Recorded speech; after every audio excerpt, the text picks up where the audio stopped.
Meet Chuck Campbell. He works for NASA. He doesn't give a flying fuck about anyone. Not the homeless, not the elderly. All he cares about is getting his rockets to land on cartoons.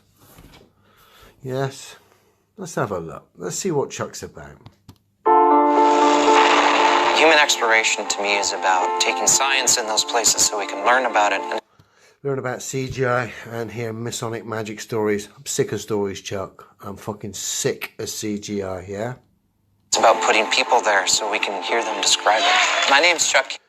What helps solidify the lie is when you employ and get a load of nerds together in a room, dress them up, supply them with some data and some CGI images that come through on a screen, and this is the result. A nerd circle jerk of the highest order as they go into a frenzy over the latest data.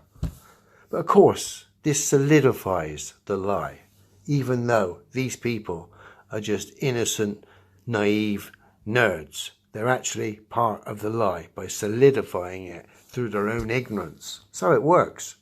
And I'm working to get big things on the surface of Mars. Fuck you, Chuck.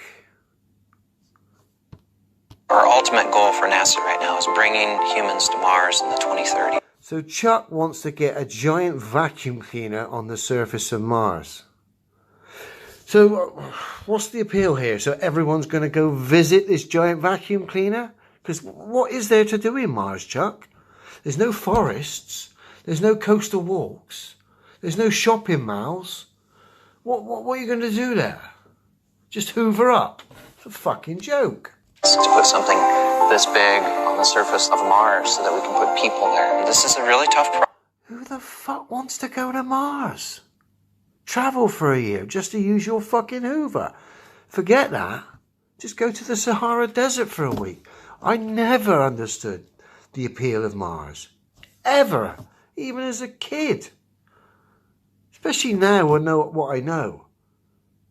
I mean, come on, people. Wake up. Just go to the Sahara Desert. Fuck. But the idea with supersonic retropropulsion is instead of lighting those rockets... Chuck, give us a demonstration of a rocket working in a vacuum. I don't care if it's supersonic, whatever.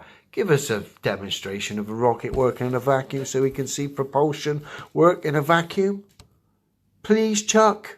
To the ground, you'd light them at higher speeds, above the speed of sound. And that gives you enough time when you're firing... No disrespect, Chuck. It's just all fucking waffle, mate, and CGI.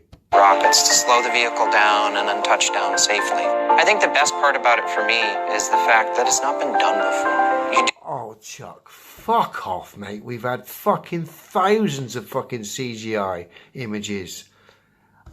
Hundreds of Masonic stories. This guy knows. He's just a fucking egotistical clown. Things in science because you want to understand... Sorry, why... Chuck. You producing stories and getting rockets to land on cartoons isn't science. I know this might be a bit of a shaker for you, but it's not. It's fucking fairy tales, mate. We're here. When I was 8 years old, we visited Johnson Space Center. And here I was an 8-year-old walking around and seeing these big rocket engines. You saw these big props in a warehouse, and you fell for the stories and the props. And you've been using up loads of blue roll over your Space Weekly magazine ever since. You fell for it, Chuck. That were many times taller than I was, and it's about being able to see that become real. Yeah, you've got to have a good imagination, ain't you, Chuck? Fuck you, NASA. Biggest pantomime company on Earth. And the fucking... When I see you work, it's comedy gold, but when I see stuff like that, man, that annoys me. Fuck yous.